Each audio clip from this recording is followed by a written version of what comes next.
All right, brothers, wake up.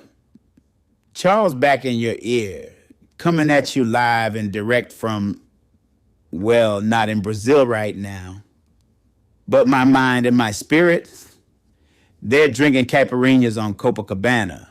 We're about to dive back into that beautiful black Mecca and dissect some fresh intel. I'm talking straight, no chaser, no sugarcoating the realities, just facts to help you navigate the land of samba and sunshine and avoid chasing tail like it's a 5G signal but still buffering on respect.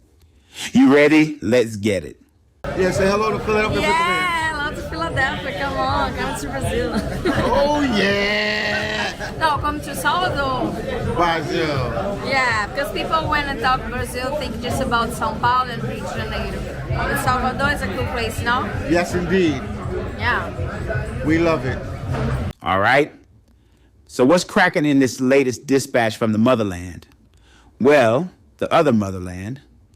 This time, we're vibing with some folks deep in Salvador, getting the real deal on what it's like beyond the tourist traps of Rio and Sao Paulo. The conversation quickly bounces between the hosts, Cali and Master Wayne, a true local that is showing the way on living life outside the U.S. This ain't your grandma's travel blog, brothers. They're digging into the culture, the food, and even some of the spiritual side of things like Candomblé. So now she got the leaves to take a bath in. This was very interesting, Callie. I wasn't ready for this one. I didn't know what you was coming here to do. Yeah, I wasn't ready to share this with you. Yeah, I was ready. We're talking real talk about authentic experiences, about what it means to connect with people and not just see the postcard version of Brazil. That previous trip that I made down to Brazil and talking about travel visas and passports, we're going way beyond that now. We are gonna really dissect Brazil for you. This picture over here is the exactly where we are. Oh, wow. A capoeira circle. Okay. Cool vibes. Probably in the end of in the beginning of the 20th century, because capoeira was considered crime for a long time. Oh, it was? I didn't know that. Oh, wow. Capoeira was a crime. You Oh. could not practice. A simple demonstration of capoeira in a square like this, You going to jail? you could go stay 6 years in the jail or 3 lashes when it was in the slavery period. Yeah. 300 lashes. 300 For a lashes? simple demonstration, yeah. Oh, wow. Only in 1937, when the president came to Salvador, I think it was Getúlio Vargas, that he decided to watch a presentation of capoeira. Okay. And he saw like, Nothing wrong with doesn't it. make sense to be crime. Nothing wrong. And he allowed the capoeira. But before this, even after the abolition, it was a crime. All right, brothers, let's dive deeper. Here are a few nuggets of that black gold from this transcript. Number 1, it's not all beaches and booty, brothers. Brazil's spiritual side goes hard. Now, a lot of brothers are scared to step outside of their comfort zone. And that comfort zone is American culture. In Callie's discussion, she explains a couple of things in the Afro-religious culture that many brothers don't know and might be skeptical of.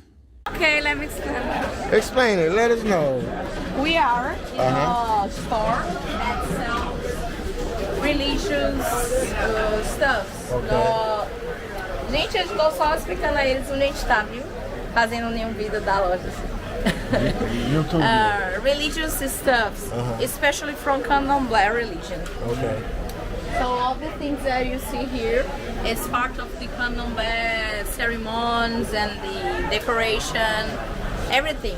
Okay. Everything. Incense, They candles, always use this to put the offerings. It's pots, clay Okay. pots, Yeah. everything. knives, The adepts, they like to use the shells, nails, this. Jewelry, exactly. Candles. Candles. 7 days candle, do you know this candle? No, you have to explain that to us. This is a candle that when you fala assim, Okay. You light it? Yeah, it stay for 7 days. Okay. Working. Normally it's for promise, or when you want to ask something, when you want to pray for 7 days. So 7 days. Candy. I'll say five. Yeah. 7-day candy. A celebration, yeah. Exactly. Yeah. So, and I'm looking for some leaves, fresh leaves. And this is not, you got to say it again. I know you told me earlier off, this is not voodoo or anything, because once people say like African religions or Brazilian Afro, they think it's voodoo. Candomblé is an Afro-Brazilian religion, okay? It's not 100% Brazilian because it was built by the enslaved in the colonial period. And it was, there is this word, consolidated. Consolidation. Yeah. Okay. Was consolidated like a candomblé. Because Okay. imagine you, people from different ethnic groups in Africa, Bantu, Yoruba, Nago, Jeje, together in the same community here, the Quilombos. So to turn this strong and to resist the repression, they had to turn this a unique religion. That is the Candomblé, Afro-Brazilian religion. But yeah, so this store makes sell or articles for this, for the Candomblé. You see images of the orishas here.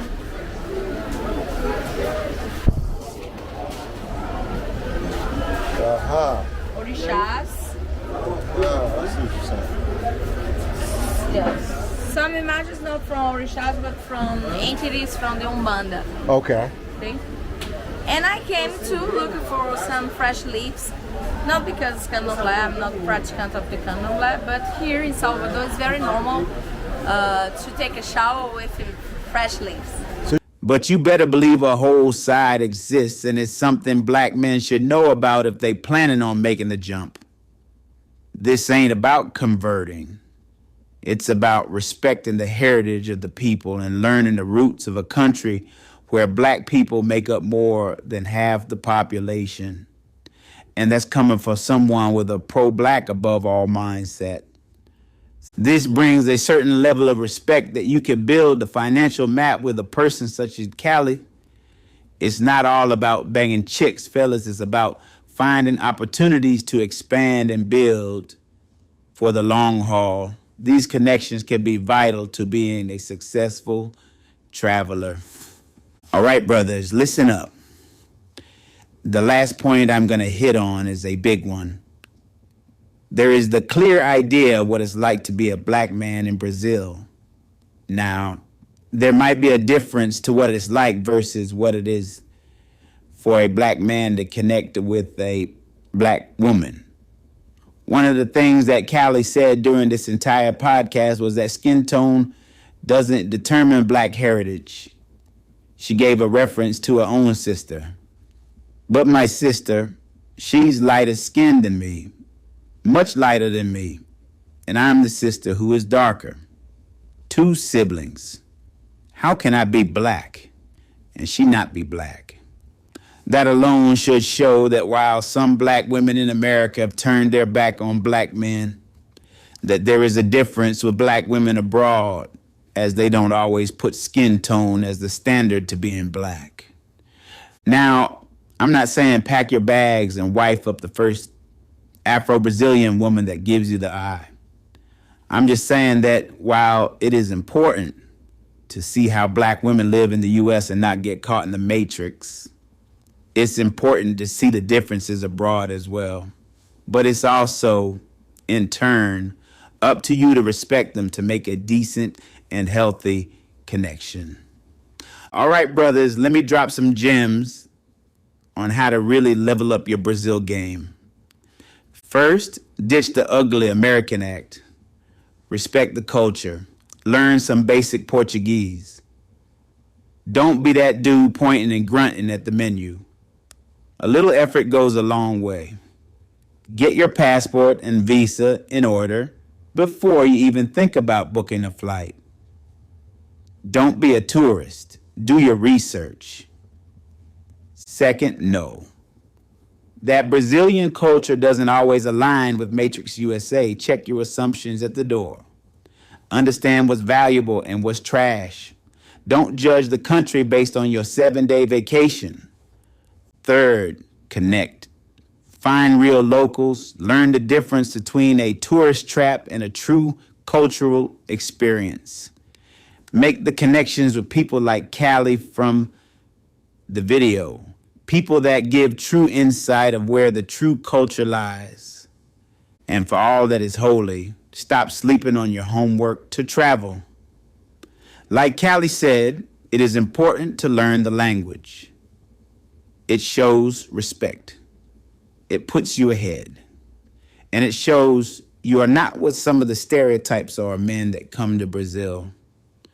Okay, brothers, hit me in the comments. What's the biggest thing holding you back from getting that passport and seeing the world? Is it fear? Is it money? Is it just straight up laziness?